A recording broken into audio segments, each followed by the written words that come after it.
Syederalun, Dinas Kebudayaan dan Pariwisata atau disebut PAR Aceh Tenggara menggelar kejuaraan arung jeram alas loser di perairan Sungai Alas di Ketambe pada Selasa 27 Desember 2016. Arung jeram berlangsung hingga 31 Desember 2016 nantinya.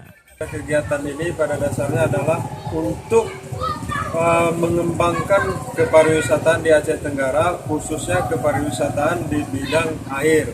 Maksudnya pariwisata di bidang air ini dengan kita laksanakan arung jeram ini, jadi masyarakat luas khususnya yang di luar Aceh Tenggara dapat mengetahui bahwasanya di Aceh Tenggara ini selain daripada wisata alam yang lain, wisata air juga dapat kita andalkan. Peserta yang mengikuti acara ini berjumlah 16 tim, 6 diantaranya dari Medan, sedangkan 10 tim dari Provinsi Aceh.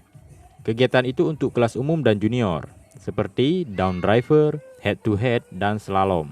Salah satu peserta arung jeram, Surya Dharma, mengaku kecewa terhadap pihak disebut PAR Agara. Pihaknya menyarankan pemerintah Kabupaten Aceh Tenggara mengalokasikan dana untuk membenahi wisata Ketambe, bukan event-event seremonial saja yang digelar setiap tahunnya.